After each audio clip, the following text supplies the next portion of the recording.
Nous sommes aussi allés dans les coulisses de la fabrication du film Miraculous, le dessin animé qui fait craquer vos enfants. C'est Beau Geste, chapitre 17. Le cinéma se fabrique partout. À l'abri des regards, dans une impasse typiquement parisienne, se finalise l'une des plus grosses productions de l'histoire du cinéma français. Un budget de 80 millions d'euros, plus que le dernier volet d'Astérix.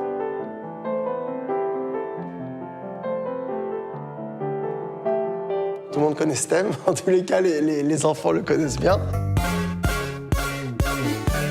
Petits-enfants, enfants, nièces, neveux, camarades de classe, faites-vous une raison, cet été, tous vous demanderont de les accompagner voir Ladybug et Chat Noir, les héros de Miraculous, le film. Vous devez vaincre le papillon. Pour ça, il vous faut le combattre ensemble. Je suis prêt pour la bagarre.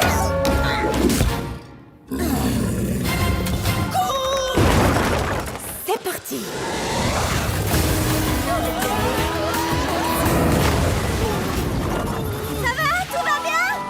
Depuis sa création par Jérémy Zag et Thomas Astruc en 2015, la série animée Miraculous est devenue un phénomène. Les aventures parisiennes de Marinette et Adrien, deux jeunes ados super-héros, sont présentes sur les petits écrans de plus de 120 pays. Là, je rentre du Japon, c'est numéro 1 au Japon sur Disney Channel depuis 5 ans. Numéro 1. C'est cool. Un succès hors norme qui engendre un projet ciné au budget démesuré, mené depuis plusieurs années par le producteur et réalisateur Jérémy Zag. L'animation, ce n'est que du talent payé au quotidien pendant 3, 4, 5 ans. Ça a coûté extrêmement cher, mais on a eu cette chance d'avoir beaucoup de partenaires qui ont été convaincus par leurs enfants qu'il fallait acheter le film. C'était le truc magique. Beau Geste a eu le privilège d'accompagner le producteur et ses équipes lors des derniers jours de post-production du film, alors qu'ils viennent tout juste de recevoir les dernières images envoyées par les équipes d'animation. Parfait, l'éclairage ici est génial. Tu vois, c'est très intimiste et à la fois c'est un peu dark. Là, on a regardé la colorimétrie du film, les effets spéciaux, la fumée, les particules de magie, les flammes, l'éclairage, parce qu'en animation, on part de nulle part, on part d'une feuille blanche. Donc tout ce que vous voyez là, c'est de la pure création en réalité. Et donc malgré tout, comme la création s'est appelée dans tous les sens, il faut que tout soit canalisé sur une seule et même vision et avec une cohérence du début à la fin de la séquence. Ça, pour le coup, c'est le travail du metteur en scène de vérifier que ça marche bien jusqu'au bout. Tu vois, on est calme et ça va exploser. Il y a un moment donné, quand elle dit tiki, la puissance arrive. Il faut que la fumée, elle fasse... Elle se dissipe pas. Elle se dissipe, mais elle reste au bord. C'est comme une montagne avec des nuages. Il faut que les nuages ils soient juste collés à la montagne. Il ne faut pas qu'on voit ce qu'il y a en dessous. Après 5 années de production, chaque détail compte, chaque image a son importance. Génial. Bravo aux équipes, hein. Vraiment super. L'animation est une discipline qui s'apparente plus au marathon qu'au sprint. On est fatigués. On est bien, on est tous très fatigués, mais en même temps, on est énergisés par ce qu'on voit, parce qu'on a enfin la satisfaction de voir le film, parce qu'on ne l'a pas vu. Jusqu'à maintenant, on ne l'avait jamais vu. Et c'est le pari de l'animation, parce qu'on ne le voit pas, on ne le voit qu'à la fin.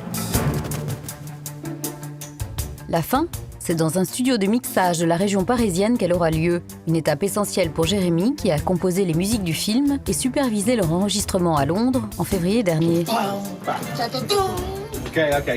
C'est donc tout naturellement qu'il porte une oreille attentive à l'ambiance sonore de son premier long métrage en tant que réalisateur. Il y a un punch qui n'est pas nécessaire. Tu vois? Ça, on enlève ça? Pas besoin de ça, non. Okay. Oui, mais un impact de fumée, tu vois, plus de la... Un impact un peu moins matériel. Ouais. Alors là, on est en salle de mixage. C'est-à-dire que vous avez toutes les pistes du film, bruitage, pistes musicales également, on entend les violons, les pianos, etc. Et ici, ce qu'on fait, on regarde le film et on va ajuster ce qu'on a envie d'entendre en premier plan, en arrière-plan, en ambiance sonore. Et c'est ici que tous les éléments sont réunis. The teams are ready for you in the showroom. Qu'est-ce que tu penses de l'ambiance? Pause. C'est très joli. Ça, tu peux y aller à fond sur l'oiseau. qu'on l'entende bien fort, qu'on les entende passer à côté de la caméra. Ça va juste me faire plonger dans Paris. Ce qui est très important pour moi, c'est qu'on oublie qu'on regarde un film. Il faut qu'on vive les aventures en 4D, j'ai envie de dire. Et le son aide énormément à vivre cette expérience. Donc c'est ce qui va donner quand même cette magie. On va plonger dans l'univers du film. J'aimerais bien avoir de la narration hors écran. C'est-à-dire qu'on est dans Paris, mais je voudrais entendre... Il y a le derrière, une voiture derrière, même si tu le vois pas. Moi, idéalement, ce que j'aimerais, c'est que je ferme les yeux, c'est encore plus riche que ce que je regarde. Grand spectacle assuré pour cet été. Pour cela, il faudra toutefois à cette aventure démesurée mettre un point final. C'est jamais fini. Si je pouvais continuer à produire le film, à le réaliser encore quelques années, je le ferais peut-être. Allez, salut.